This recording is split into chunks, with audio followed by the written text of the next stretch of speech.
But what is the other word when it's not, when there's white people and the rest are just black, Mexican, and Chinese? Diversity. Sensitivity and diversity. Yes. Yes, that's correct. That's how I remember shit, bro. Yeah. You gotta paint pictures, big dog. 100%. Cheers.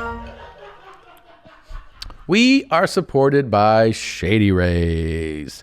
The guys that started Shady Rays, they never understood why sunglasses were so expensive. So they set out to change it. Shady Rays is an independent sunglasses company. They do things their own way, something very rare in their industry. You've probably noticed that designer sunglasses are extraordinarily expensive. And these guys were like, I've had about enough of that. Not only do they make awesome premium polarized shades at a fraction of the price of big name brands with all types of designs, they also offer the craziest warranty in the entire business. Lost or broken replacements. If you lose your shades, if you're on a bike ride, if you're out on a boat, if you just stumble and they fall and you lose them or they break, Shady Rays sends you a pair, no questions asked. Who does that? Shady Rays.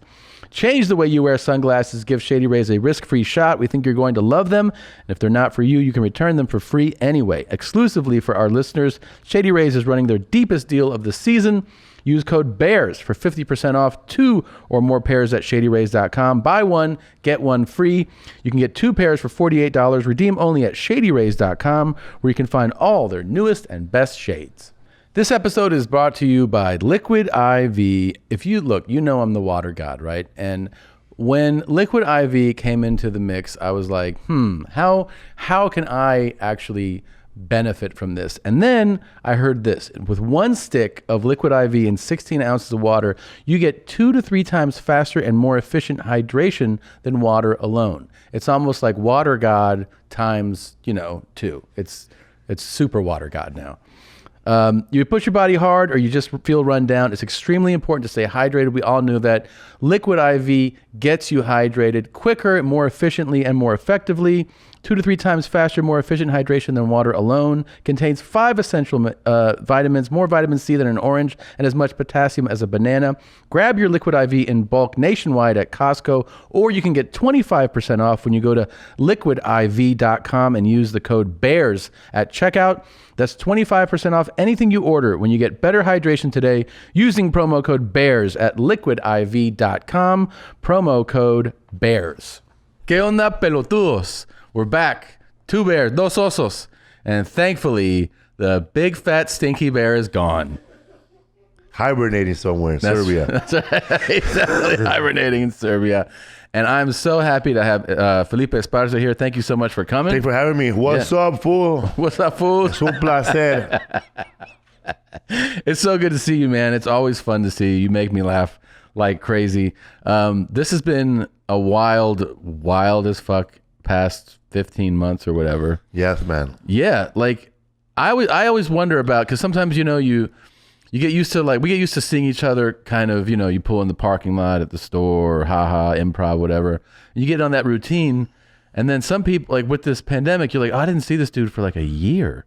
Like I didn't see you for like a year, maybe longer. Because I remember I saw you, we did the improv, that little room next door. Yes. We did Spanish sets like a month before everything locked down. And then we did a show either with, I think the show they do at the Comedy Store. Yeah. Sam Tripoli or Skylar Stone, one of those shows. One of those shows. Okay. Yeah. And that was like real close to things shutting down, right? Yes. Like, and I'm like, oh yeah, I haven't talked to you or seen you since then, man. Yes, man. I was in my last show before the pandemic with a Spanish show at the Ice House. Yeah. With Paul Rodriguez. And they're the comedian that does Spanish. I don't know his name, but he wears like a clown scary mask. El Platanito? No, not that scary. It's scarier. This guy Really?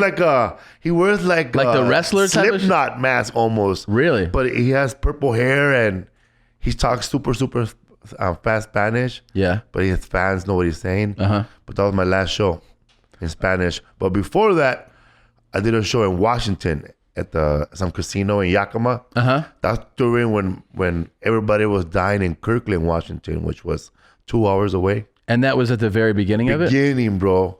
Beginning. And then did you know after that, you're like, oh shit, it's done. We're done. Like I was already talking about it on stage. Yeah. because my opener, the guy I work with, he's a headliner also. Jay Lamont. He's from Def Jam. He does beatboxing, like ba-da-ba-dumps, ba-da-ba-dum, ba-da-ba-dum. And then he does a whole 30 minutes of ba-da-ba-dum, and then he sings. He's spitting, man. I don't want to talk about his breath, but I worked with him before the pandemic, and when I got that microphone, it smelled like the trash can at the Fisherman Wharf, you know? But he's spitting everywhere, man. Everywhere. Bro, and, sharing mics is gross now. I got my own mic now, bro. Oh, yeah. Even before all this shit went down, I mean, have you ever like smelled a mic head? Like, especially at a stand-up show, at a showcase show where there's like 8 people on the mic, it fucking smells like an asshole. Yeah, it's disgusting. Then you gotta follow a comedian that likes to do the very physical blowjob joke. Oh yeah, yeah. They always they put their mouth on the mic. Or you're in the back, and like, you know, if you watch the sides of some comedians when they talk, you get up close, they're spitting. Yes. You know, like Joe Diaz, man. Yeah. Yeah. And then the motherfucker came through. That's like you spits flying all over the place. You got a microphone, you got to baptize people with it, man. At church. It's so nasty. Just into a Gallagher show. So I was already talking about it because he really spits on the mic like hardcore. Beatboxing, and he sings. And that was one of the things that in the beginning of the pandemic, I read that a lot of people were getting sick at the operas. Really? Because the whole chorus was singing. Oh. And all that music was traveling all over the room, killing people, I guess. The music killed everybody. I don't understand how that was bad. You know, that was bad, but 200 people laughing together was okay. Right. That's a good point. Man. So strange, though. That was my first show in Oklahoma City at the Bricktown Comedy Club. How long ago? When did you do it? Okay, early August or late July. That was my first show from March. From March to July, August, no work. Yeah, mine was like, I think I did September maybe. One of the. And it was weird, bro. Like they had a guy dressed up almost like a Ghostbuster before the show, and he was spraying the whole place. Really? He was spraying, like he had a machine. He was spraying, and they were wiping down. They were like, you have to wait 30 minutes for them to clean. But next door at some concert hall next door, there was a a country singer named Toby Keith. No, Toby something now. Cody Dillon. Okay. Or Cody something, and his show was sold out, like 300 people, and it was at the beginning of the pandemic, man, July, August, and he had a big old fucking line, no mask. Some people no mask. Yeah. No temperatures. He had a tour bus. He had a merch bus. He had like 3 buses during the pandemic. The no mask tour. I don't know. The no mask tour. No, they said there was a problem in Oklahoma City for a while of, or maybe it was in the whole state, of no one wanting to wear masks, and the rates kept, the transmission rates kept going up. So they didn't care there, man. Right next, I don't know if you know the club. There's the medicinal marijuana shop next door to the Bricktown Comedy Club. I didn't remember that. Oklahoma. Yeah. So we're walking with our masks in the city, and there were these 3 dudes, man, like big old white dude with long hair. They recognized us. What's up, fool? And he passed me his bowl. You're like, no. And I said, oh man, you know Rodrigo Torres? My co-host on the podcast. Oh yeah, what's up? Yeah, man. And I just left him there, bro, and I kept walking. When I saw him again, what happened? He goes, oh man, that guy picked me up, gave me a big hug. He wanted me to hit his bowl, called me a pussy because I didn't want to hit it. And he's at the show right now. Big old country fed fucking, oh, that's hilarious, man. Here, wear my hat. Did you get like super bummed out when we were shut down? Like when there was no stand-up? March, April, May? I don't know what we're going to do, man. Yeah. My whole life revolves around stand-up comedy. Yeah. Every single day, like I wake up, I think about, okay, I got 2 days left. I'm going to see these people for 3 more days. Yeah. Don't start a fight. I mean, some people get like depressed over it though. I got kind of bummed out. You get cabin fever, man. Yes. Like you want to go back. And you forget that that's a drug for you too. Like doing the shows is like a dopamine drip, right? And like when it gets cut off, at first you're like, all right, but after a while you're like, oh, I guess I need that. Like I need that. I need that, man. Like when I first got there, comfort and kiss me, you old bitch. Yeah. Yeah. I smelled the hotel blankets, man. I thought I was home again. Yeah. Being on it's familiar, man. People don't. I tell people all the time that what I'm most accustomed to is touring, like traveling. I'm used to being gone 2 weeks of every month for over a decade. So being home all the time feels weird.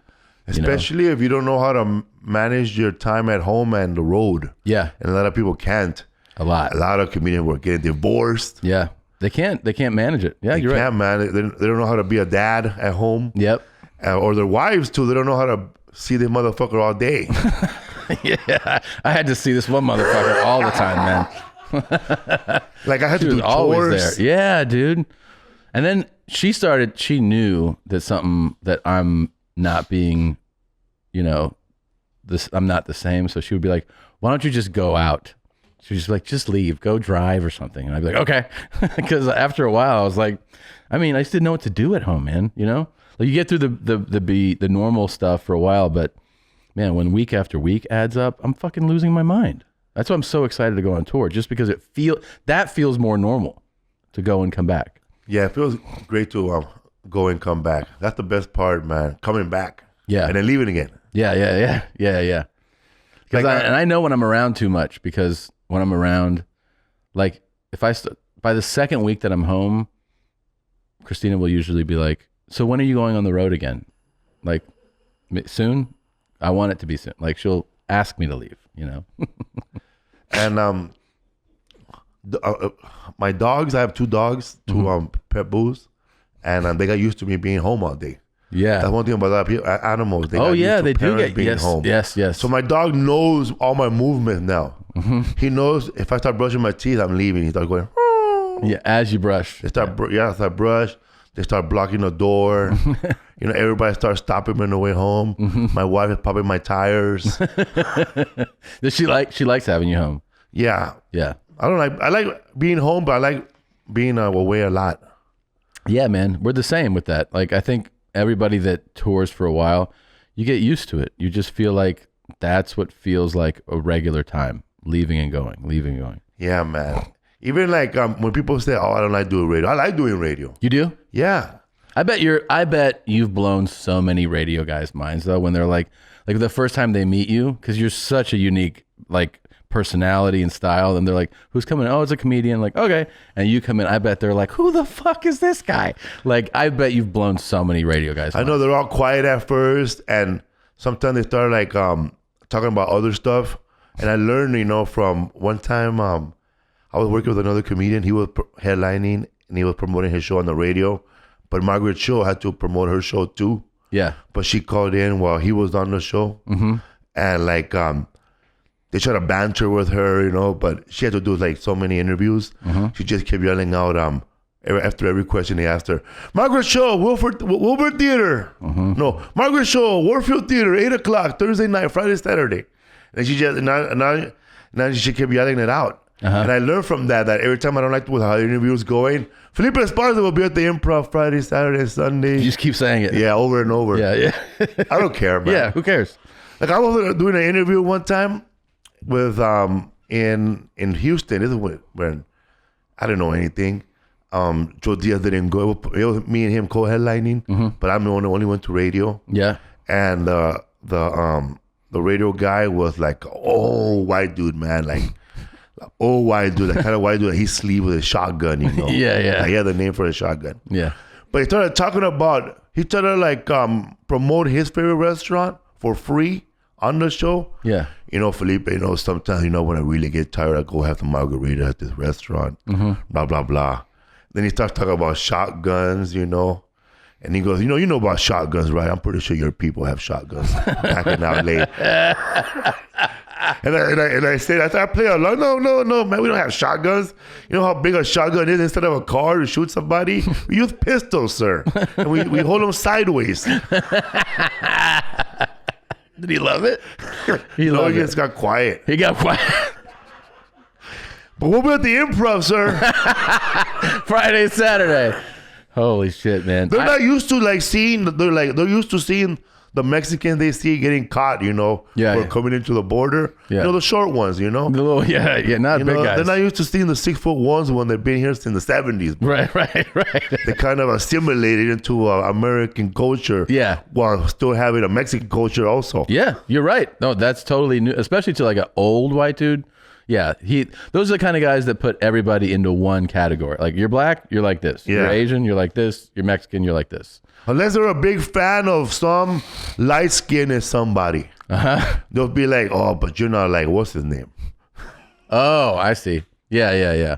I learned this radio trick, especially if it's not going well, from Greg Fitzsimmons, which is if you don't, especially if you don't like what's going on in there, if you're like, I'm not feeling this right away, you just start asking them questions. Oh. So basically you just flip it on them. So you're like, yeah, but what's going on with you guys though? Because when we were at break, you said, and you start asking that, and then a lot of times they'll just start answering it, and then sometimes they'll catch on. They'll be like, hey, what the fuck's going on? Why are you asking us questions? Bro, you're like, because I hate it here. I did that without thinking on the Man Cow show. Oh, really? Yes. I was doing some club. I was doing my own show with a guy named Mikey O in Chicago. He books a bunch of rooms.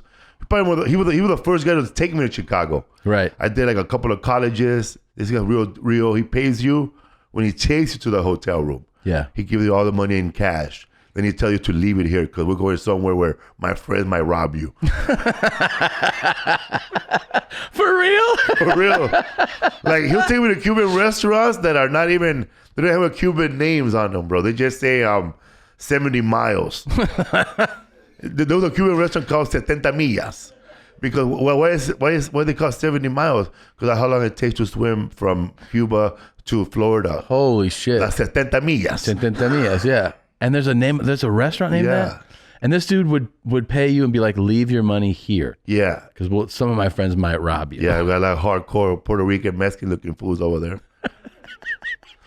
So this guy took me to a show, bro. He goes, me and some other comedian. He goes, we're going to do a show in Chicago. So we get to our room. It's in Chicago. But then we start driving like 40 minutes. He goes, I thought we were doing a show in Chicago. No, East Chicago, Indiana.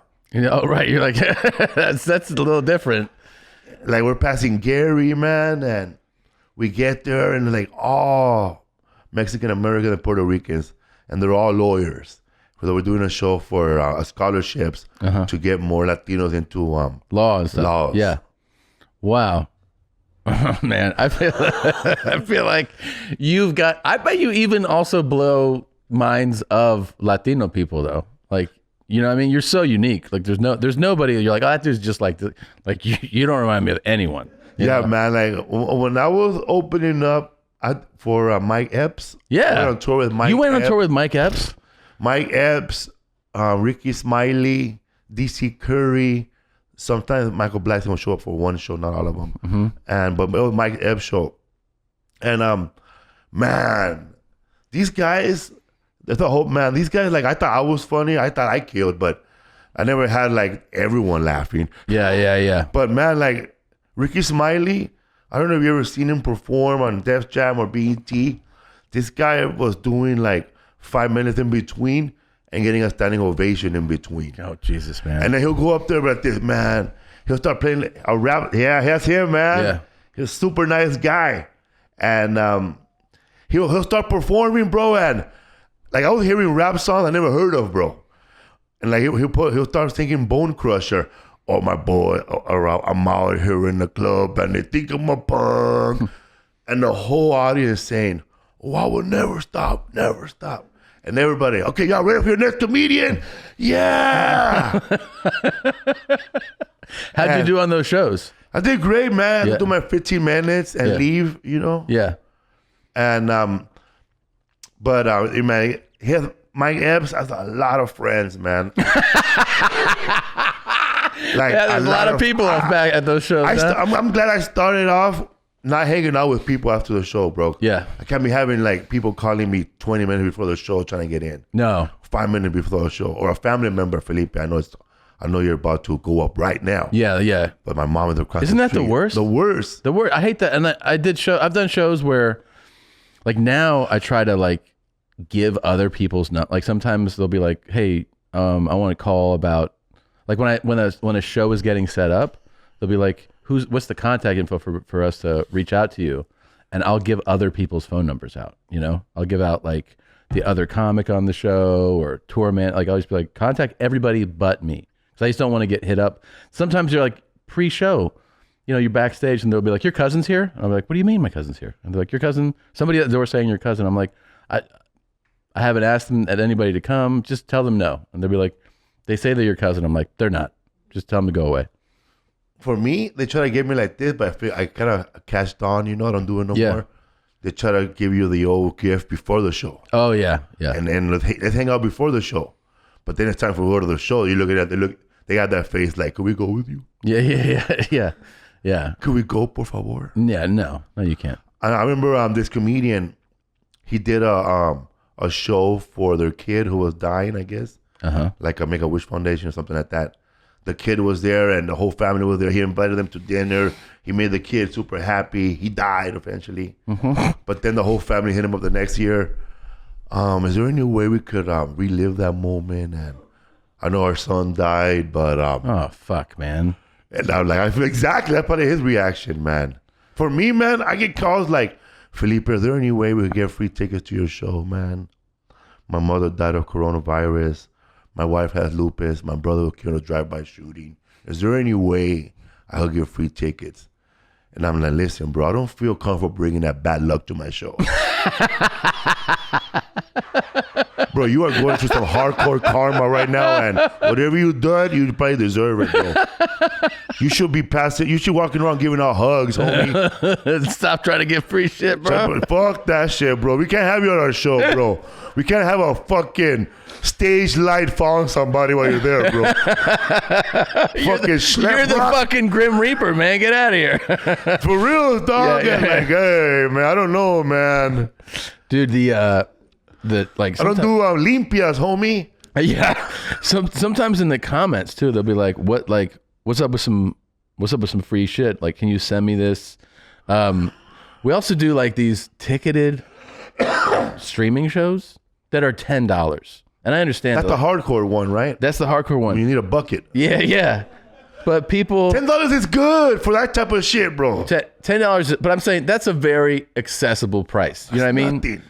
And I understand that like not like everybody has a different situation, but sometimes I get messages people are like, it'd be cool to check this out if you made this a little bit, if it wasn't so expensive. I'm like, it's $10, man. It's some guy from Santa Cruz named Memes of Reality. That's who's setting that comment. This guy does more memes of two bears in one cave. Oh, Memes of Reality. Yeah, dude. He's all those meme people are hilarious. Hilarious. Man. I hung out with Memes of Reality, bro. Memes of Reality. What is it? Oh My Jesus, Nacro. Oh My Jesus is another one. Yeah. Yeah, he's super funny. Chase Leopard. There's that comedy content collective. I think they all. Dude, it's a bunch of dudes who live with their mom and hang out in couches, bro. For real, bro. These guys wear hoodies, bro. Yeah. They wear sweats the whole night. I wear hoodies too, man. But that one fits, bro. They're oversized hoodies, bro. They look like monks. Podcast monks. There's like a uniform. Like, they know more information about podcasts. Dude, yes. Like you like that was like 500 episodes ago. You just want to talk about it now? Yeah, they don't forget. Tom, I want to know about what really went down in 280. And you're like, what? No, I've had people, they bring up shit to you where you're like, what? And they're like, you said that. And then they go, well, I said that in like 2015, man. And they remember the exact storyline, what your parents said, it's amazing. You forget, I think they do too, that they know everything about you and you know nothing about them. Nothing. Yeah. And they know everything about you, everything you've put out for a decade. It's crazy. This episode is also brought to you by Manscaped. Summer's coming. Are you ready to unveil your beach bod? You're in luck. Our friends at Manscaped just launched their 4th generation performance package, which includes the Lawnmower 4.0. You heard that right, the 4.0. Complement your dad bod or six-pack with a trim from the leaders in male grooming. The sun is shining and calling your name, fellas. Join the 2 million men worldwide who trust Manscaped and get ready for the hot guy summer with 20% off and free shipping by going to manscaped.com/bears. Show off your muscles, your tone, your shape, your dong, your balls, your ass, the insides, the crevices. Get the new Performance Package 4.0. It includes, of course, the new Lawnmower 4.0. This trimmer is insane and, dare I say, the GOAT of all ball trimmers. Get 20% off and free shipping by going to manscaped.com/bears. That's 20% off plus free shipping by going to manscaped.com/bears. Escape the shrubs and weeds this summer and shine with Manscaped. This episode is also brought to you by Vuori, a new perspective on performance apparel. This is perfect if you are sick and tired of old traditional workout gear. Why? Because Vuori designed their clothing so you can wear it out and about. You can wear it to hang out with friends. You can wear it out to eat. You can go to a meeting, and then you can work out in it. Everything is designed to work out in, but doesn't look or feel like it. So comfortable, you want to wear it all the time. Very cool designs. The product is incredibly versatile. Can be used for just about any activity like running, training, yoga. But of course, it's great for lounging, weekend errands. Designed to look great in and outside of the gym. And look, you go there, they have everything, shorts, t-shirts, joggers, runners, zip-ups. It's all there. Vuori, very impressive designs. Vuori is an investment in your happiness. And for our listeners, they are offering 20% off your first purchase. Get yourself some of the most comfortable and versatile clothing on the planet at vuori.com/bears. That's VUORI.com/bears. Not only will you receive 20% off your first purchase, but enjoy free shipping on any U.S. orders over $75 and free returns. Go to Vuori.com/bears and discover the versatility of Vuori clothing. Or like something on our podcast, we talk shit about other comedians, but in a fun way, you know? And we know them, but these people don't know how long we known them, you know? Right, like right. forever, some of these guys. Then they go there and they go run over there and rat us out, bro. Like big viejas, bro. Like ladies, bro. Men are the biggest gossipers. Forget about women. Yeah, you're I right. never have no woman listen to my podcast and go talk shit about me, another podcast about me. It's always men. Men are the pettiest. Bro. Men are also the most jealous. Men are like the amount of guys who have told me they're like, damn dog, you're ugly or whatever. You're like, what? Like, why are you telling me this, man? Why do you care? They're like, you're ugly as fuck, bro. I know. Or you gotta watch out when you do go live on your Instagram. Yeah. Man, Felipe, man, how old are you, motherfucker? Why are you trying to be young? Yeah. Or when I don't try to be young, you look old, eh? Absolutely. They're going to be like, take your hat off. Why are you wearing this shit? And you're like, I don't know. I just grabbed it. That ain't for you. Like, they're just telling you what to wear. Or the worst. So strange. When you're just there trying to be positive, say something, promote something, and somebody passes by, like your wife or somebody, and they stay there too long, then they got to watch themselves get roasted live. Yeah, right. Yeah, by the fans. Yeah. Babe, I think you should just turn around and leave now. You should probably leave the frame. Hardcore right here. Yeah. Or if you try to be like genuinely positive for a while, people will be like, is this a joke? You're like, what? Or if you don't comment on their political views. Oh, yeah. Or I thought you were Mexican. How dare you? How dare you? You don't care about kids in cages? Yeah. And you're like, but I care about everybody, bro. Go grab one, eh? go get one, eh? Go save one. If you go save one, I'll get two of them. Then they go, oh man, stick to comedy. But then when you do get political, stick to comedy. Stick to comedy. Yeah, you can't win. You can't win. Which actually tells you that you should do exactly what you want to do and just ignore all that noise. You know what I mean? If you want to talk about something political, you should fucking talk about it. And who gives a fuck if somebody's telling you to stick to comedy? And if you want to stick to comedy, you should do that too. You should do whatever you want to do. Fuck those people. Or the worst is when one of your co-worker comedians, somebody you know, or somebody you don't even know personally, but he's just a comedian. You follow him, they follow you. Yeah. They go. That person is in deep shit right now, whatever he's doing. Oh, we know a few of those. I know, bro. They go through their friends list and start emailing. I got an email. Oh man, you still follow him? Really? You still follow him? Yeah. You see what he said? Bro, I know all that stuff, bro. I haven't seen that guy in 2 years. Yeah. Yeah, of course. That's so funny. Like they're even now the extent of like, are you doing the right thing from the mob? It's like, are you following somebody still? Like they want to get on you for that. It's fucking ridiculous, man. It's crazy, man. It's crazy. It is crazy. And also, if it's something that somebody said, how long do you want someone to get punished for something they said? Like, really? Like, we should have a big bench, bro, for us. yeah.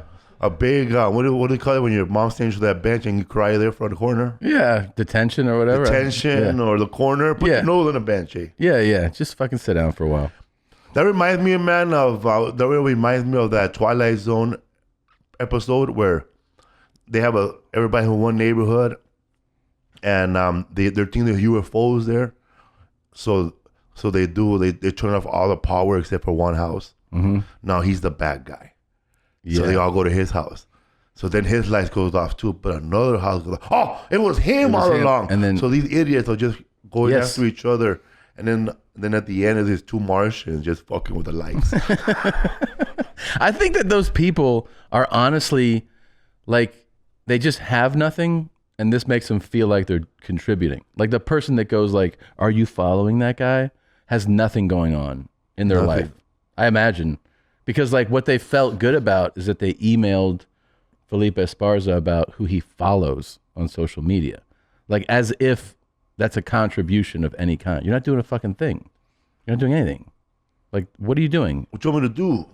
Yeah, I mean, and then if you respond, "You're right.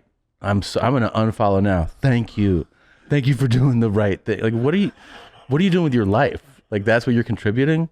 Who Felipe follows? Like, I don't know, man. It's depressing. You're just here to get clout. Yeah, clout chasing for sure, man. I don't even know what that is. I don't know it either. I just heard someone say it. I remember one time I had comment on one of Joe Rogan's posts. It was neither negative or positive. Yeah. But it was just enough to get both people. Yeah, like a middle of the road comment. Yeah. Yeah. And then it got like pretty good, but then like but it goes through like hours where I'll start first like, "Oh yeah, that's pretty good." Yeah. Yeah. Then the second hour was like, "Nah." Then the third one, "Go back to Mexico." Go back. How often do you get that? Is that a not common as much thing? as I should be anymore. I get like I guess you just live in California stuff. Dude, and then is there a whole thing, because in every community kind of has this kind of, I don't know, the spectrum of like, are there Mexican people who are like, you're not Mexican, dude, like you're not Mexican enough for them? Yeah, I used to be one of those guys. So somebody told me that. Really? Yeah. So you would say that to other people? Yeah. Like, you're not Mexican, dude. Yeah, growing up, like I would see like people like the Mexicans that were in our neighborhood that were Jehovah's Witness. Mm-hmm. They never went outside, but in my school they were crazy as hell. Mm-hmm. And then like my friend, and then they'll be like doing positive stuff. "Come on, bro, you're not Mexican, bro. You put ketchup on your taco." Yeah. You know what I mean? Oh, you would say shit like that to them? Yeah, or they can't eat something because they're sick. "Oh, fuck you, man. You're not Mexican. Your doctor's not Mexican, man. He told you can't eat tortillas no more because you're fat." What do you tell you, eat bread? But you think get it like from the younger Latinos, Yeah. As they get the younger ones, they start going to school, they got more things to know, more things to read, they can investigate more. Then they get mad, they start going through like stuff I said. Like the first time somebody tried to go after me, but didn't go too far, was when I was supposed to host Tropicalia in Long Beach. Uh-huh. I went from hosting to doing a 30-minute set to doing 15 to just doing 7 and hurry up and get off. Because los Tigres del Norte trying to get up. Oh, right. But I did jokes that I do on stage, But this was like an all millennial crowd and, Generation X crowd, but most millennials. And there was a white dude in the front by himself and amongst brown people. Mm-hmm. And then I started doing my sets. People were laughing. Then I pointed him out. "Yeah, man, how did he get to the front? Check his pockets, man. Somebody here about to get shot." Right? And then then I started making fun of I said, "Man," he goes, "I don't know a big guy, man, but I'm not like those big women that got titties in the back of her back, Yeah. So that was it. Then I went to other stuff and I got off the stage. And it was mostly it was a Latino guy and a Latin XXX woman. And she said, "I thought we were supposed to be here for a safe space. I thought this was a place where we all could get together And Felipe Esparza points out the only white Caucasian male in the audience, and makes him feel bad in front of everybody. Pretty much, he was trying to get him jumped. Oh my God. She's no fun, dude. We should have a meeting with the promoter or whoever put Tropicalia together so we could. And did they try to talk to you? No. Hell no, that girl has fucking 8 followers, bro. Yeah. But she had all her friends, her other friend with 10 followers. Man, when I was going over my act for the next special in Netflix, it was a little dark, I was thinking about my mom getting beat up by my dad. So I did those jokes in Chicago. Bro, I would never think there was a class like this. There was a class from Crest University or some big university in Chicago, and they take a class called sensitivity, and I can never forget the other word, bro. But what is the other word when there's white people and the rest are just black, Mexican, and Chinese? Diversity. Sensitivity and diversity. Yes. Yes, that's correct. That's how I remember shit, bro. Yeah. I gotta paint pictures, big dog. Yeah. So this class was diversity and sensitivity. Listen, man, I have a daughter, and if I was paying for college and she took that class, I would have sent her home, man. Really? I would have sent her to East LA College. You want diversity? Here it is. You want sensitivity? How do you feel? Yeah, right. So this class was about sensitivity and diversity, right? So I did my hardcore set. None of those kids liked it, but 2 girls liked it. Then she emailed me like a super long essay letter, bro, that my wife had to read, and I'm Yeah. And she said something about basically the base thing of the letter was, can you give me a little feedback about your life and where you come from, so I could take that back and use that as an argument with the rest of the students, because they're all going to be bashing you, and I want something to say about you. Oh, okay. To talk about where these jokes come and how did you write these jokes. That's interesting that she thought like that. Yeah, and then my wife said, listen, man, he lost. Really? He goes, you're not going to win this fight. Yeah. He goes, it's just you against the whole class. Yeah, just take the L. Just take the L, just say Felipe, that's Felipe's act. Yeah, too bad. They're going to change nothing. Yeah. That's amazing, though, that she was like angling for how to defend you. Yeah. Now, in reality, though, how rough would you describe your upbringing? Well, me, I have like a side that lies to me and say that it was good. Yeah. But then, when you're alone at night, alone by yourself, and like somewhere by yourself, like in Columbia, Traverport, Iowa, or a shitty part, Cedar Rapids, and you start thinking about your life. Oh yeah, I live in you watch hardcore movies like City of God, and you go, okay, my life was similar to that, but not like that. But it was similar? Yeah, I live in the housing projects of Pico Aliso, Pico Gardens, and Aliso Pico, which was like all housing projects. This is at East LA. Yeah, Boyle Heights. And we had elementary school in the projects, Utah Elementary School. Mr. Cornell was the principal, Mr. Cornballs.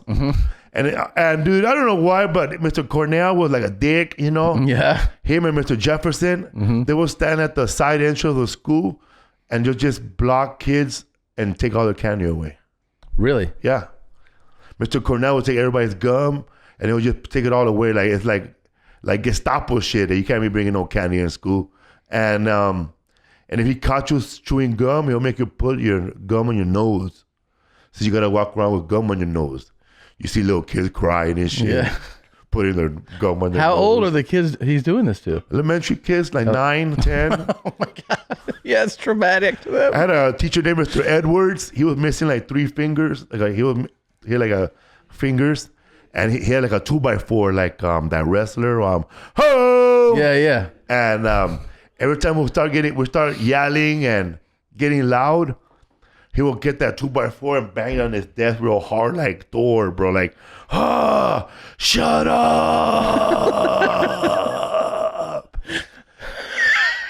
And then like everybody will get fucked up. You get hit with fucking shrapnel and shit. You get a splinter in your eye. Would you get fucked up to go to school? Like to go, like get fucked up, like get high? Yeah. No, I didn't use drugs till I was 20. 20? Yeah. But I drank when I was 15. Okay. Yeah. Would you drink for school? Budweiser? No, I didn't. Not for school though. No, man. But I was like, I knew, like when I was in 7th grade, there was this guy named Brian, and he was from the First Street Crips of my neighborhood. Mm-hmm. And I grew up with him. I knew him, but he was one of those dudes that he was already a man, bro, in the 7th grade. Yeah. Like, he would knock you fools out that were 30 years old already. Dude. What?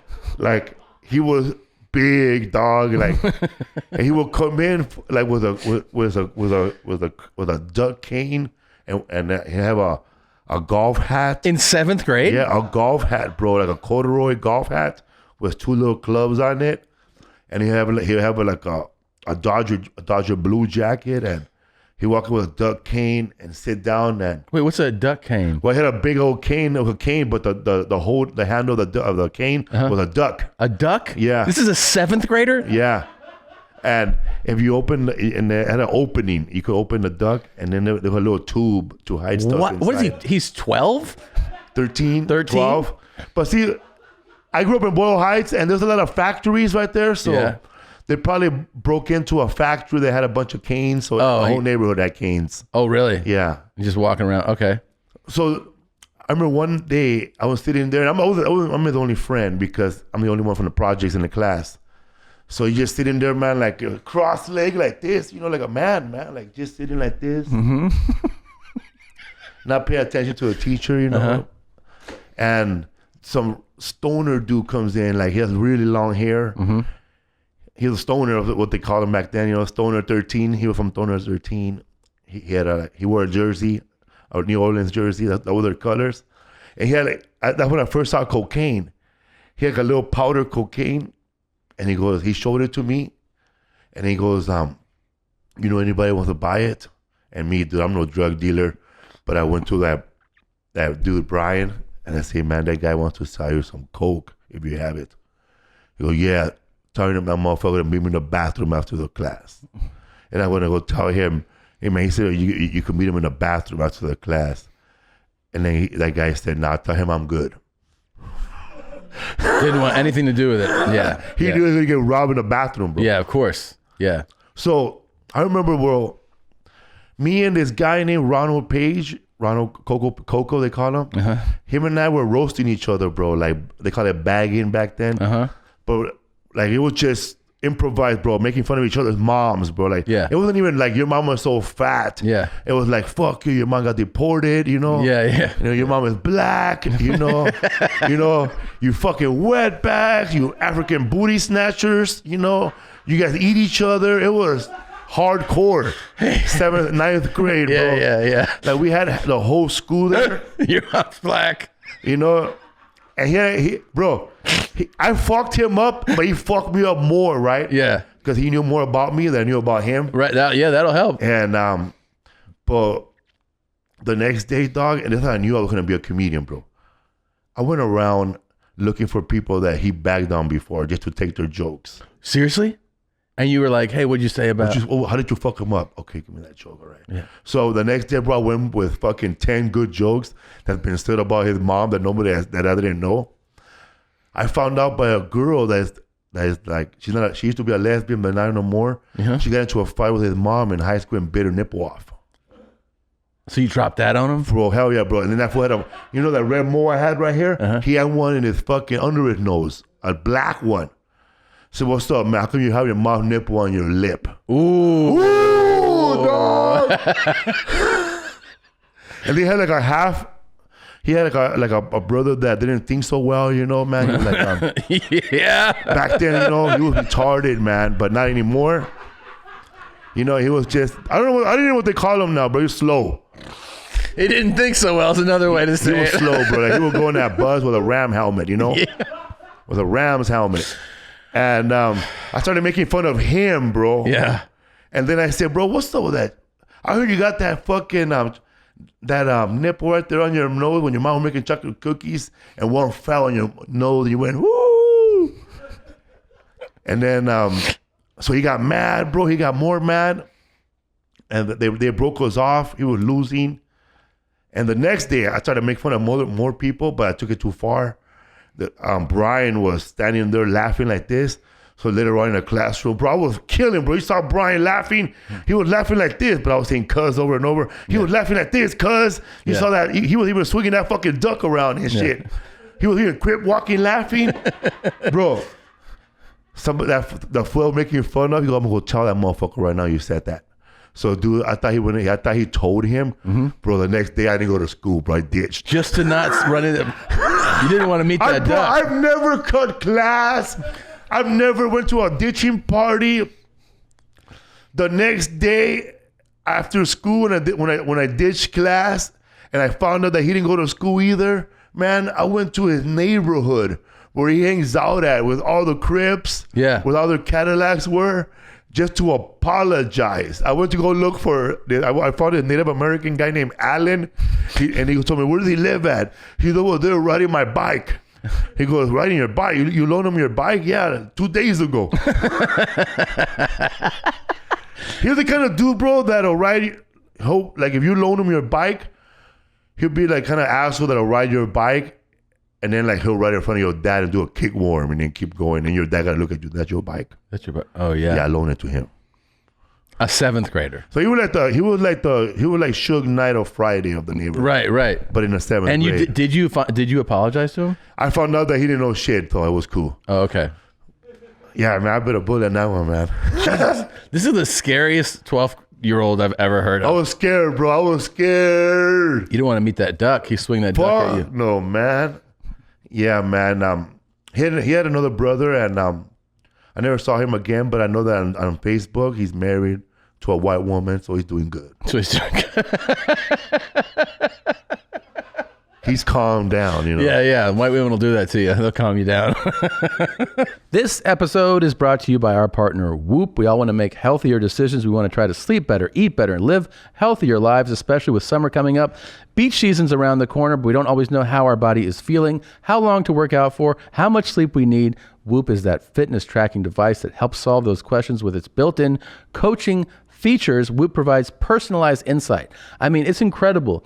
It's like getting a report on your investment portfolio, only you are the stocks. It shows you everything, how much recovery you had, how much sleep you need, and you have a strain coach to tell you to get moving. You have a sleep coach to tell you it's time to go to bed.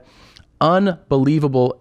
You'll never find insight on yourself like you can with a Whoop.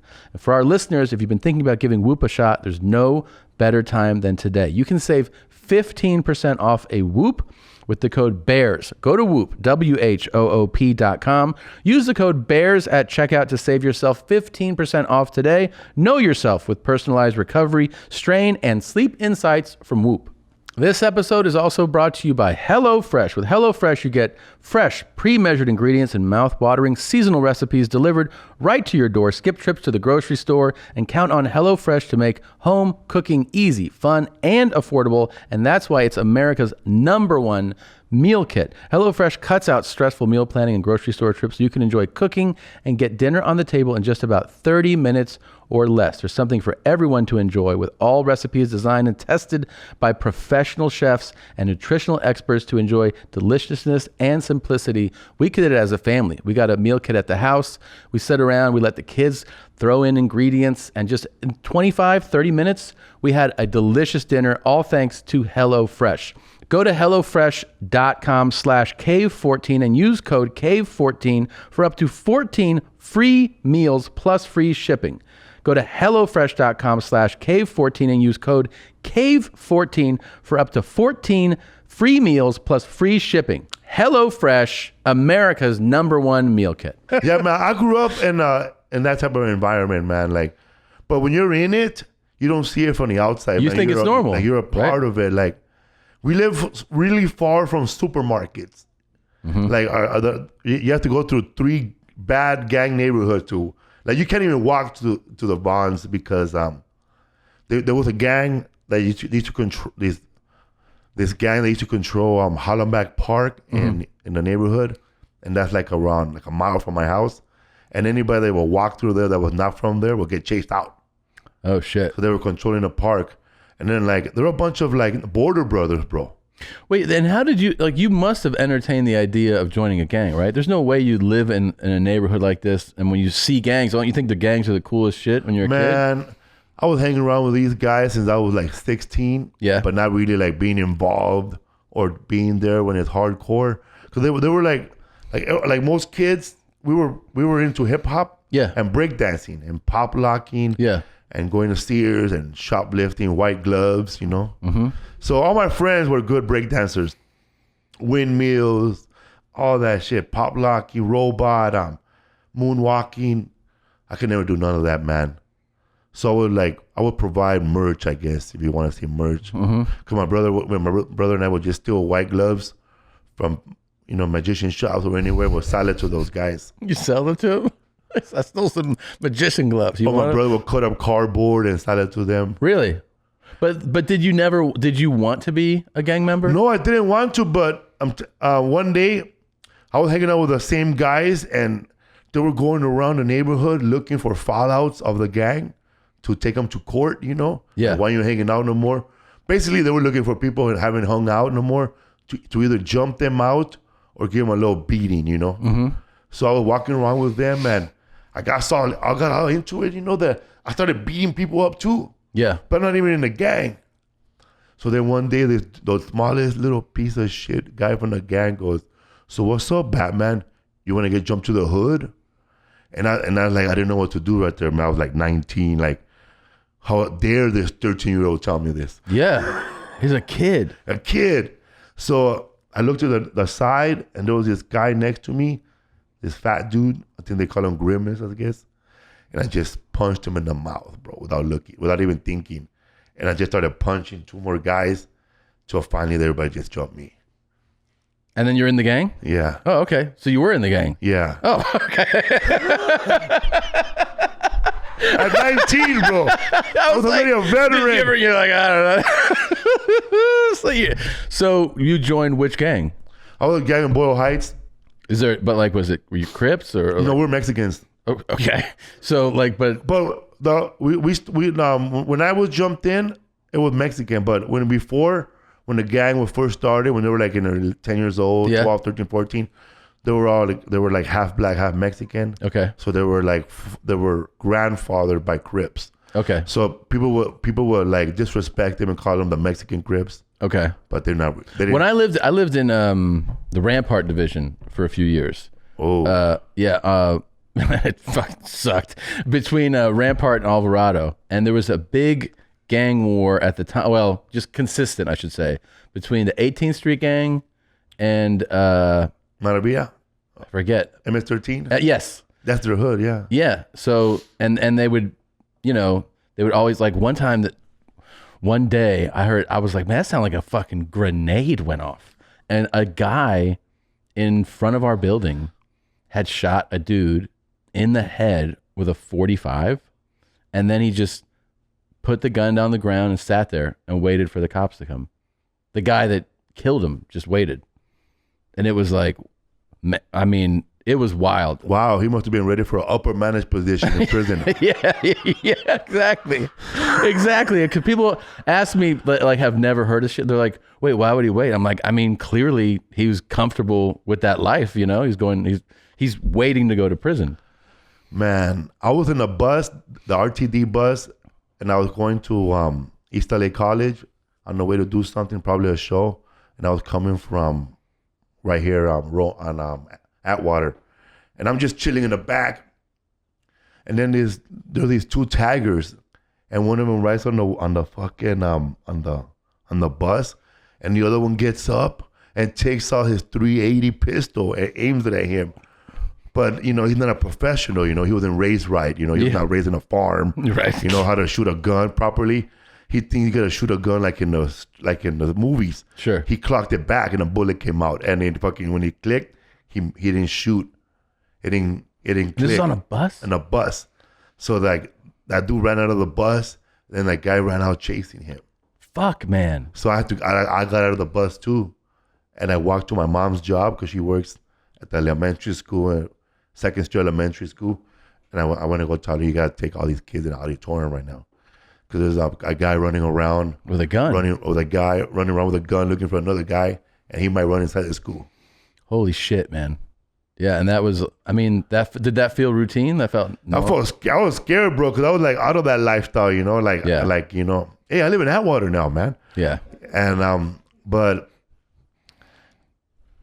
like when I live in a neighborhood, like in that neighborhood, like in the housing projects where I was growing up in the early 90s, late 80s, man, they were shooting every single night, man. Like, did those scare you, or they just became? Nah, I was scaring you a little, but now but people who grew up in that neighborhood, they know how to say, oh, that's a 45. Yeah. Oh, that's an AK. It's fucking wild. Oh, that's a deuce. Mm-hmm.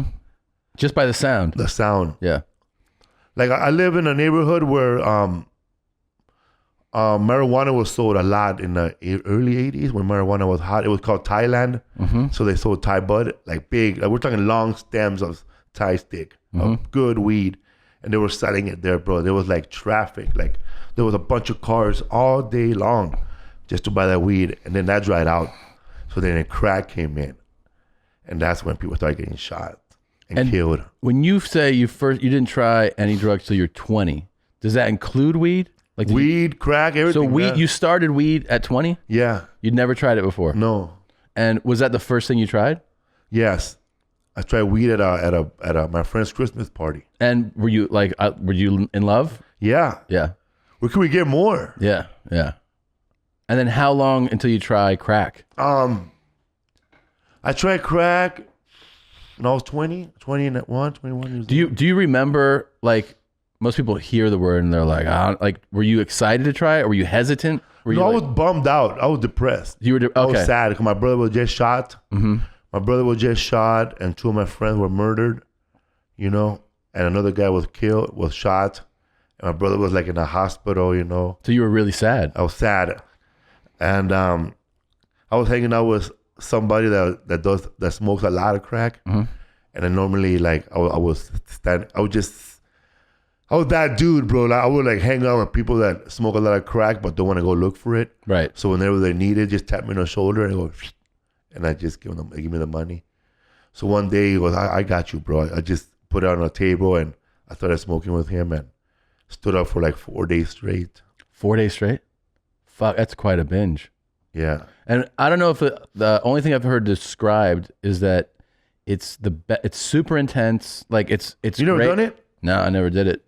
But that the high wears off pretty quickly. Oh man. It's like ejaculating, bro. Really? And you're horny again right away.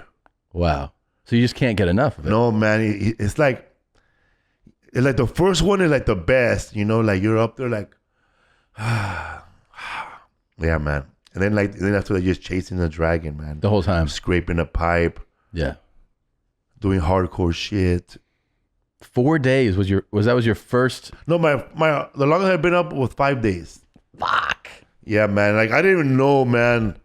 Like I was at a comedy show in Montebello, California. Shout out to Wild Coyotes. This is during your 5-day binge? Yeah, I was at Wild Coyotes. I started on Wednesday night. I met a guy there that I haven't seen in years, bro. Yeah.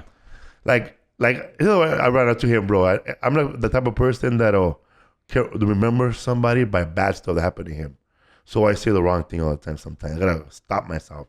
Bro, I know you, bro. You're the guy that went to that fucking motel room with those chicks and the other comedians, and the girl stole your watch and she was wearing it the next day at the club. And she was bragging about it. And they're like, thanks, man.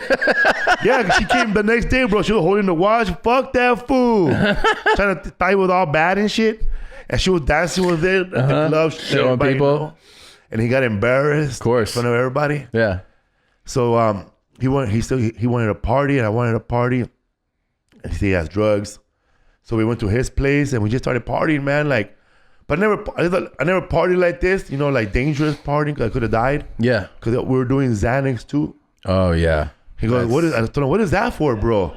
Nah, bro, that's just slow down your heart, eh? Slow down your heart, eh? It's good for you, I didn't dog. know. He thought I was gonna put the whole thing inside. He goes, no, hey, you gotta do a little piece. A little piece. What's that gonna do? Slow it down a little bit, dog. So 3 days later, dog. 3 days later, my wife my girlfriend at the time picks me up. I didn't even notice, bro. My whole chest, I have saliva coming down my mouth. Everything is numb. I didn't even know this drug. But that was the last time, man. That was the last time? Yeah, I was up for 5 days.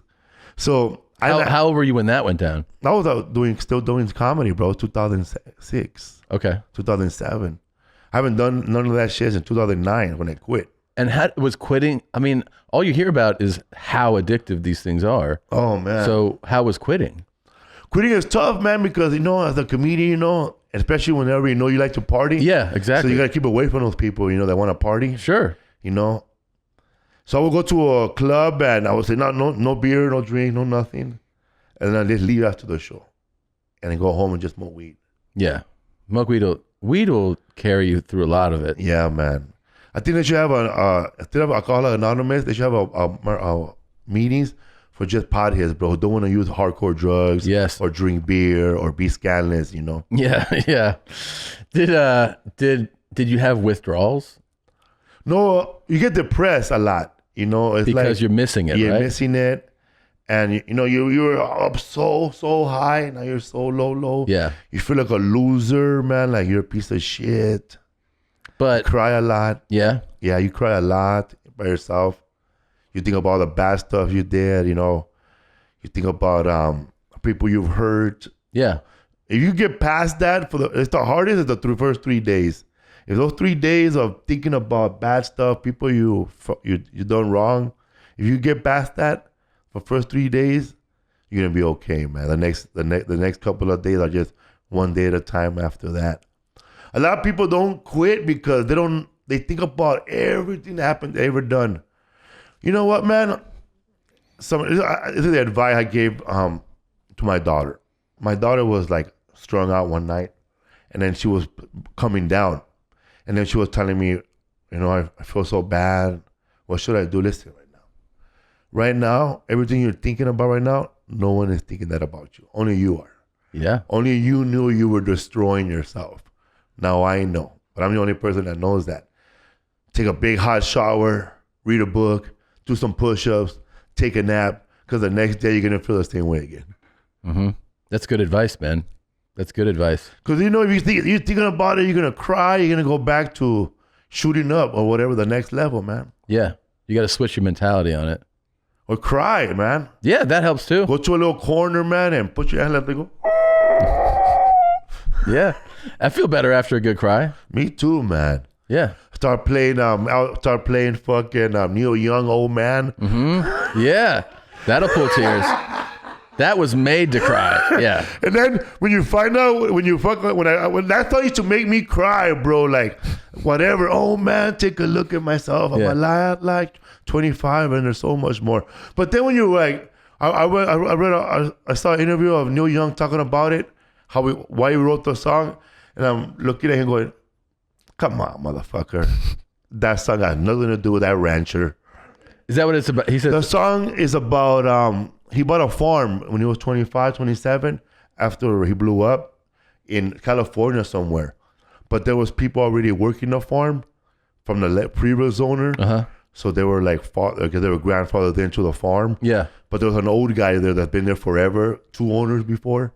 So the story is about the old guy that's been living at that farm and taking care of the farm. It's a beautiful song. Yeah. Yeah. And it is an emotional song. Yeah. Yeah. You start thinking about it and shit. Am I a shitty dad? Or Yeah.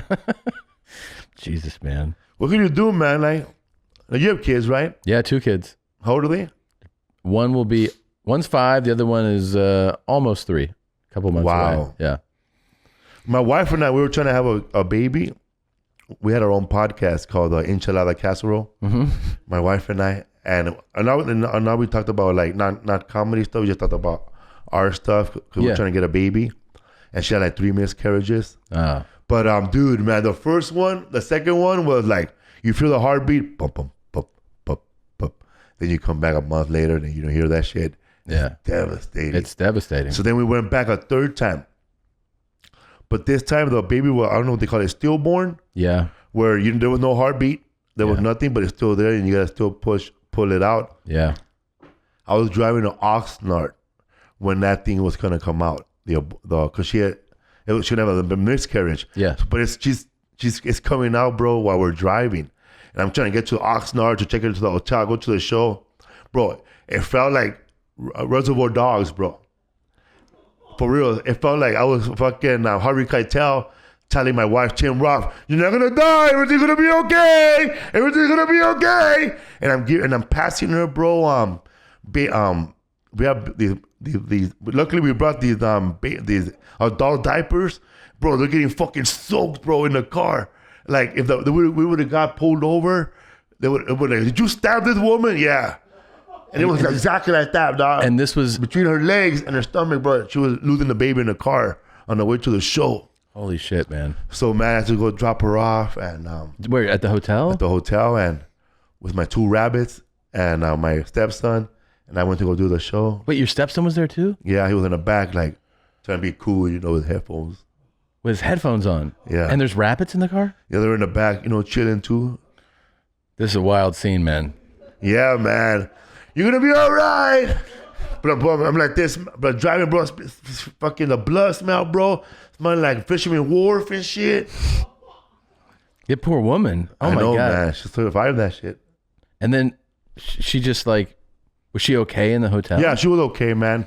But what happens is that you feel contractions, but there's no baby. Right. So it must be painful, dog. Oh, I'm sure. That's so sad, man. I'm sorry. Yeah, man. But, she got a hysterectomy. Everything's cool, man. And my daughter had a son, and we watch him now. So that's cool. It was a blessing. How old's your He's 2. He's 2? He was born in Sweden. Really? Yeah, my daughter was living in Sweden with her man. Mm-hmm. She lived over there for 2 years. In Sweden? Yeah. Wow. So my son speaks, my grandson speaks Swedish, English. So he's kind of confused right now in school. Sure. Yeah. That's normal. Yeah. So I get to see my daughter every day now. So she lives in the valley, and that's dope, man. We didn't grow up together, so. You did not? Nah. But now you get to see her all the time. I see her all the time, man. And you have a grandson. Yeah. That's amazing. And I might end up getting custody of him.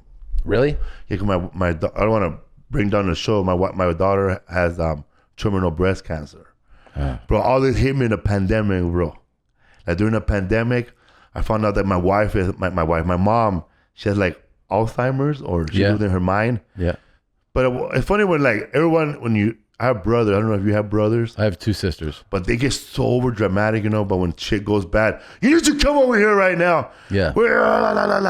I get there, my mom knows who I am. Felipe, how you been? ¿Cómo estás, mijo? Chuyito. Yeah. She calls me Chuyito. So my real name is Felipe de Jesus. Mm-hmm. But nobody at my house calls me Felipe. So I had to deal with that. And then my mom, she got vaccinated. But my daughter was a hardcore one, because we're on Zoom, and she tells me that she has cancer, and it's already spread to her bones, and there's not much we could do, but just slow it down right now. Yeah. And so they give her like already years. So like we have good times, but there's times, when we have to get serious. And that's the hard part, because of course. Like last week she told me, my doctor told me that I gotta sign my son over to you guys. And I'm worried about how about his father, like he has a father too, is he gonna release him to me? Because I don't want to have this cross country custody battle when you're gone, or I want to be say like I don't want drama, brother, because if the internet finds out Felipe stole a baby, yeah, that's gonna not without my child, you know. Yeah. So there's like stuff that I'm dealing with, but my daughter has a super personality. Mm-hmm. She's like a gangster. She's like me, Mm-hmm. She's just the same personality, but a woman. Yeah. And we get along fine. I'm so sorry to hear that, man. Oh man, thanks, Tom. But we're good, man, and we're happy. Good. My daughter is super happy, and the dad's not gonna fight you on that? my stepson, my grandson talks to his dad on Zoom. I'm not gonna take away that from him, man. Of course. I'm not gonna make sure I'm gonna make sure keep his dad involved, as long as he can, or till one day, he says I can. I'm gonna start another family, whatever. I'm gonna be there, I'm gonna make sure his dad sees him, because I didn't see my daughter growing up. Yeah. Yeah. So. Man, that's heavy. It is, really, man. really heavy. Crazy shit, huh? Yeah, very, very crazy shit. And we still gotta say jokes though. I know. This episode is also brought to you by Bud Light Seltzer. Bud Light Seltzer launches limited edition retro summer tie-dye variety pack. Yes, sir. After a long year, you know how much last summer sucked. This summer is going to try to make up for last summer. You know how last summer was just like the wackest summer of anybody's life ever? We got to make up for it this year. And that means doing summer things, whatever, picnic, beach, go out on a boat, barbecue. And what goes good with all those things? Bud Light, specifically Bud Light Seltzer. If you get a variety pack, each of them includes these 3 iconic summer flavors: cherry limeade, blue raspberry, summer ice. These summers take inspiration from nostalgic summer favorites. I can't wait to get out and barbecue, get out on the water. Yeah, I'm going to get a boat. But either way, I mean, you know, it's fun. It's fun. I'm going to go fishing. I'm going to have fun. I'm going to grill, and I'm going to drink Bud Light Seltzer. Both are available for a limited time this summer. So hurry, you can get them delivered right to your door by going to budlight.com/delivery or pick it up at your local neighborhood grocery, convenience, or liquor store. This episode of Two Bears, One Cave is brought to you by Black Rifle Coffee Company. Black Rifle Coffee Company is a veteran-owned coffee company serving premium coffee. The CEO, veteran, and founder, Evan Hafer, spent over 7 years on the ground overseas with U.S. Special Forces and as a CIA contractor. This summer, they invite you to enjoy your coffee. By that, they don't just mean the great taste of America's coffee, but the more places you drink it, the passion and adventure it fuels and inspires, and the entertainment they serve along the way. They import high-quality coffee beans from all over the world and roast 5 days a week at their facilities in Manchester, Tennessee, and Salt Lake City, Utah. The team at Black Rifle Coffee is continually researching and experimenting with new roasting methods and coffee origins. Purchase at www.blackriflecoffee.com/bears. Use the code BEARS at checkout for 20% off your purchase and your first coffee club order. Fuel your summer with America's coffee, Black Rifle Coffee. I was actually thinking about you because I was thinking about the fact that with your life, like how crazy it is. Like if you told 18-year-old or 15-year-old Felipe what your life is now, I bet that kid wouldn't believe it, right? He'll say, stupid. Yeah. You're a fat ass? Yeah. Yeah, right? What was I doing at 15? Virgin, jerking off to green porn. Green? You know, the shrivel porn? Oh, yeah. The scramble shit? Bro. Spice Channel? Bro, Playboy After Dark used to come out on Tuesday nights. Yeah. Right after the Cheers reruns at midnight. And no one had cable, you know, housing projects. But there was one channel that looked scrambled. Uh-huh. And with the right extension cord and the right antenna, you could see half an ass here. Yeah. And, bro, I used to want to watch it, but I couldn't because I don't have a TV. Bro, I used to walk around asking my friend, bro, can I buy an extension cord? Who, what do you want to buy an extension cord? Come on, I'm going to bring in a 19-inch color TV all the way to on top of my bed. And I got to plug it into the bathroom. And that's where you... So I'm like watching a porno like this, dude. While my brother in the bunk bed and shit, hearing this. It's weird, man. Like when you sleep with somebody, you know, I don't know if you ever slept with somebody and then they start jerking off, man. They break your ribs. Yeah, yeah.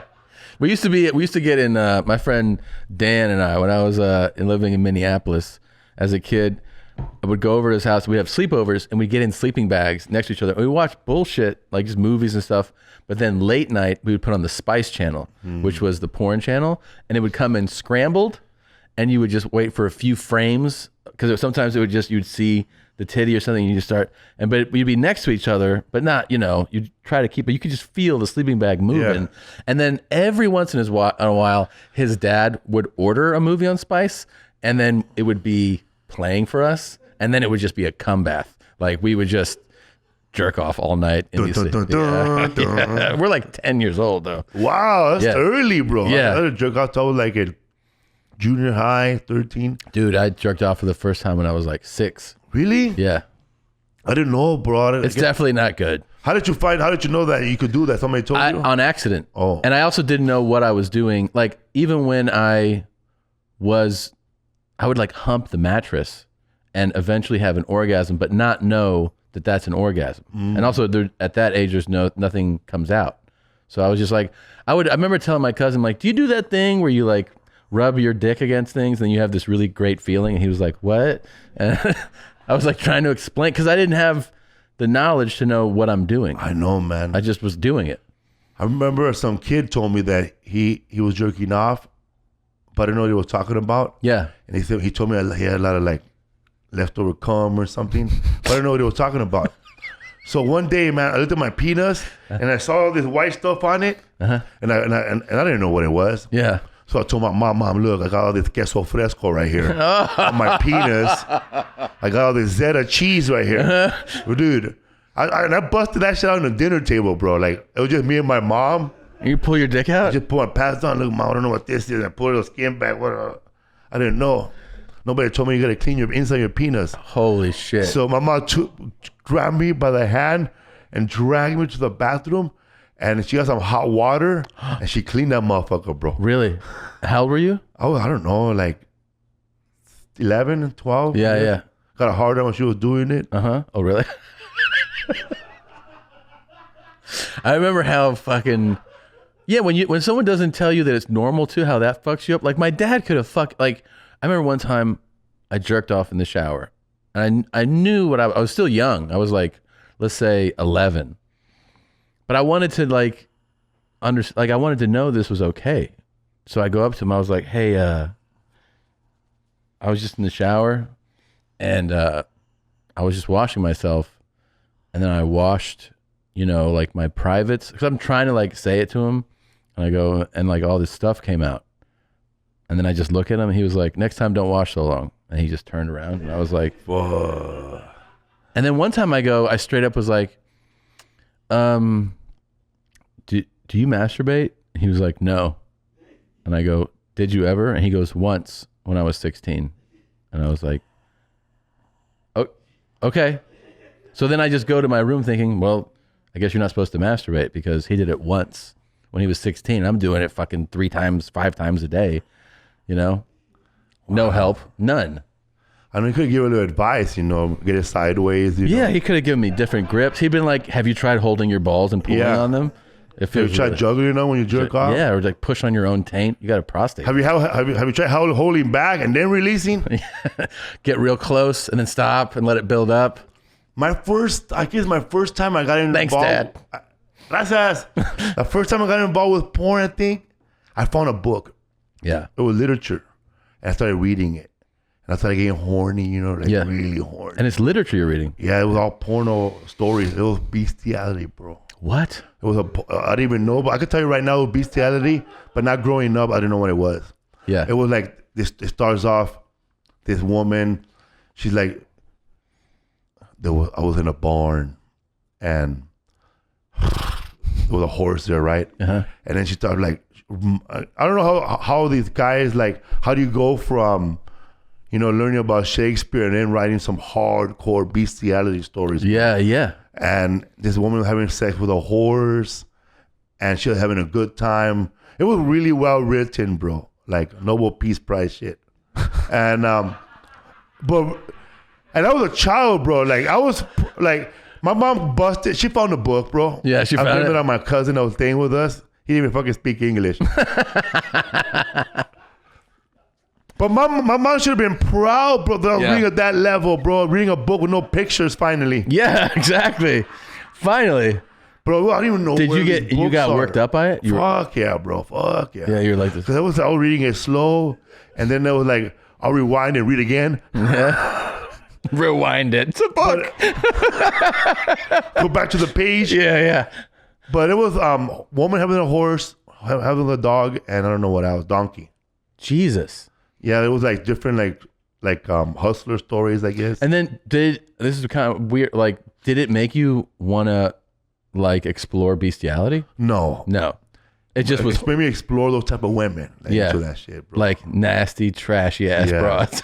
Like that are fucking donkeys. I remember, because where I grew up, there's a lot of factories, like warehouses. So we would always go dig into trash bins, bro. When we were for summer school, like for summer class. No, I guess summer vacation. When we're 12, 10, we would get a shopping cart and we'd just push it all the way to the factories and go inside the trash. and we'll find magazines like Jugs. You know? Sure. And I remember we found a magazine named Jugs. There was a receptionist that used to work on Anderson and in 6th Street, and she had big old fucking titties, bro, like Dolly Parton but bigger, man. Yeah. And we used to open the door just to see her look up. Oh, right. And we were the kids, bro. Yeah. And just leave. She had those big old tits. I told my friend, open that door, bro. There's a lady there, a white lady there with big ass titties. Then my friend will open the door. It's a business, bro. Right. It's the receptionist, like we're out here, bro, at this park. Yeah. And then some kids, just random guy open the door. You told you she had big titties. Dude, do you remember how great just seeing tits used to be? 14 just years tits. old, man. Man, it was amazing. I mean, cleavage would do it for you. Like you just see like the lady at the desk or whatever. You'd see someone with just, you didn't have to see them naked. You'd just be like, wow, just like, tits would do it for you. Like I grew up, man. Now I got to see someone step on a chick's neck. You know? Spit in my mouth. Oh, yeah. I remember, like when you were a little kid, like you remember every movie where big boobs showed up. Yeah. Oh, yeah. Like, you know, man. I was there was a guy at my show and he was wearing a fucking commando shirt, right? Yeah. Fucking Arnold Schwarzenegger. And I just looked at him, bro. Best scene ever, how, bro. When he's fighting that black dude and they crash through the building and like a girl with big tits shows up. Ah! Yeah, yeah. You just those little moments. And then you'd be like, that's worth the ticket. Man. Just the titty shot. And she has skinny legs too. What was the famous one where the girl in the red bikini's getting out of the pool? Remember that? That's Phoebe Cates. Yes. Fast Time at Richmond High. Oh, Fast Time, yeah. And he gets caught jerking off, Judge Reinhold. Yeah. Don't you knock? Yeah. Just that though. Just that. You're like, that's the movie. Yeah, man. A movie like that, Hard Bodies. Or remember, do you remember Basic Instinct? Yes. Oh man.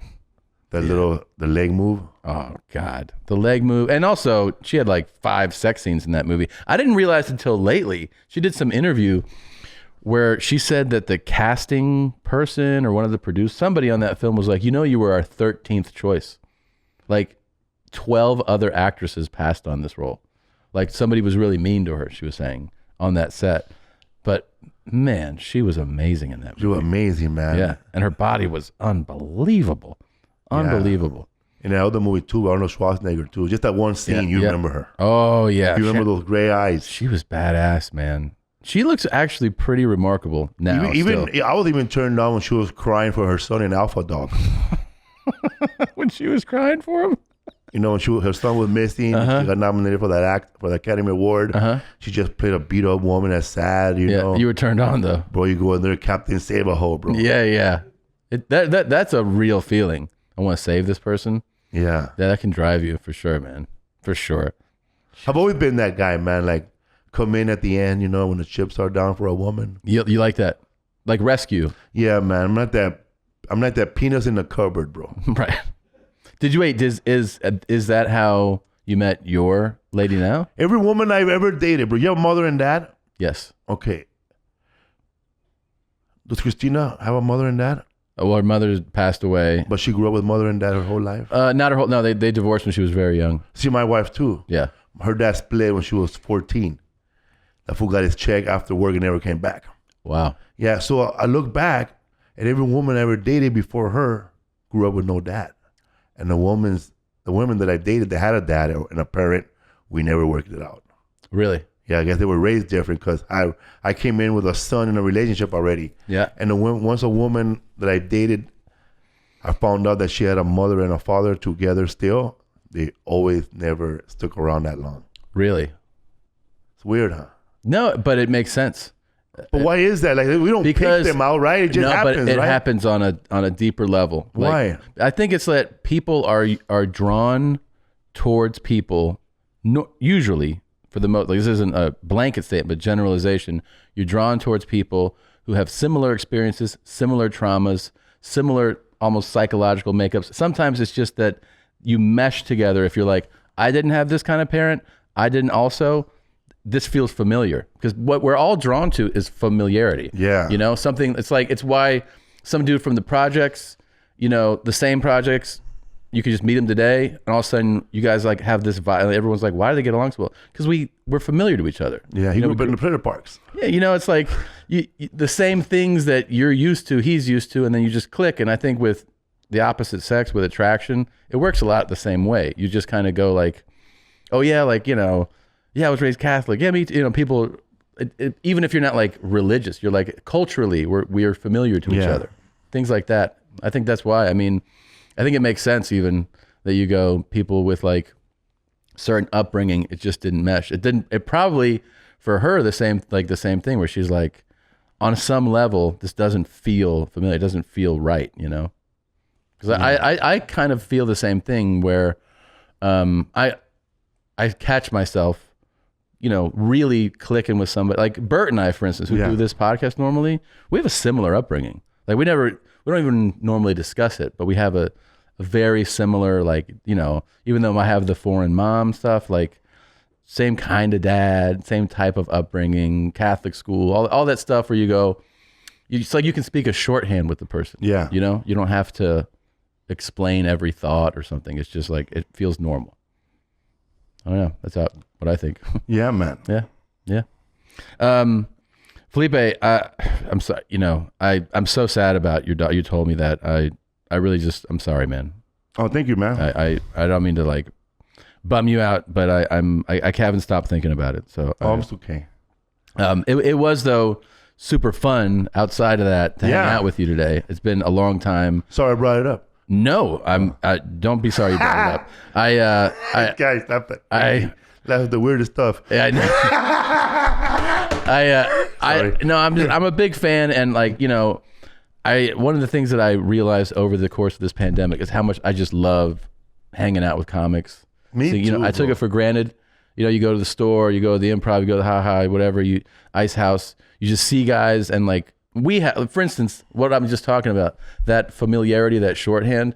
You, as a comedian, I feel like I have it with comedians. I can just like, what's up? You catch up on the road. Yes. How's the show? How's all the stuff? And it feels good to see comics again. Like give me the goosebumps because you're so right. I get the chills. My nipples are hard because a lot of people, like the fans ask, so how come you never hang around with this guy? How come you never ski with this guy? And I this is the answer. I always tell them, listen, bro, you might not see me with Tom. Might not see me with Bird, or might see me with Joey, or or whoever, Lunel, or Cheryl Underwood, these comedians. But let me tell you something. We might not do the same shows, but if we're at the same flight, you're gonna see us all together. Yep. You're gonna see us all together, sitting on the same table. Maybe not talking, but we're together in the whole group. Yep. I met Kevin kneeling on the plane, and we're just walking. And I just started talking to him because I did his show. But I thought that was just it. We're just going to talk goodbye. Yeah. But he started walking with me. So, okay, well, you want to walk with me? We walk with me. Then we started walking, and we saw Bill Burr and D.L. Hughley. All at the airport? Yeah. Yeah. Brad Williams. Yeah. But this, before we saw them, we saw only the Dice Man. Yeah. And my friend Rodrigo Torres, my co-host, this motherfucker went to the phone and paged the Dice Man by his real name. Really? Just to fuck with him? Yeah. Andrews, whatever his name is, Schlesinger, Andrew Schlotsky, Yeah. And then, bro, and he's walking around like he's like a security guard at a rave, bro. Really? He's wearing combat boots, black shants, a black cutoff t-shirt, his hat, and then like he's looking at Eleanor, and I'm not standing next to him. Eleanor, I don't know what's going on. They want me to talk over there. I think they want to take away my miles. But it was my friend Rodrigo paging him. Andrew Silverstein, please report on gate 5. Andrew Silverstein. So then you still walking over like the Dice Fourth Man. name. Yeah. And they go over there and he finds out it was us. Yeah. And then he sees us sitting down and he looks up at Rodrigo, hey, you like play practical jokes. So don't forget, I'm the biggest practical joker there is.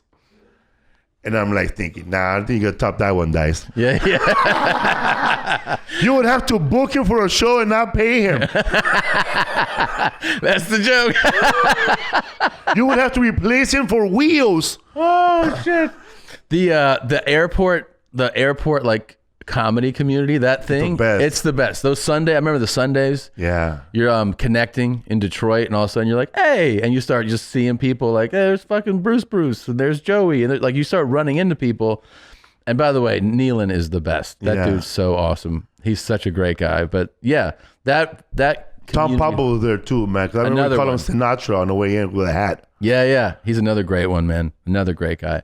Yeah, this was a lot of fun, man. This was a lot of fun. I appreciate you coming in. Thanks for having me, man. And don't forget to follow Felipe. Huh? When does this air? It's, I don't know, a few weeks. Okay, We're banking a few. But where do people follow you? Follow me at felipesworld.com. Future dates, I'm going to be at the Tempe Improv in July. And I'm Ontario Improv New Year's Eve. Perfect. Yeah. That's going to be perfect. It's going to be a blowout. Thanks, brother. Thanks for having me, bro. Bert and Tom and Bert. One goes topless while the other wears a shirt. Tom tells stories and Bert's the machine. There's not a chance in hell that they'll keep it clean. Here's what we call 2 Bears, 1 Cave. No scripts, a bit of booze, amateur partology. Dirty jokes, raunchy humor, no apologies. Here's what we call 2 Bears, 1 Cave.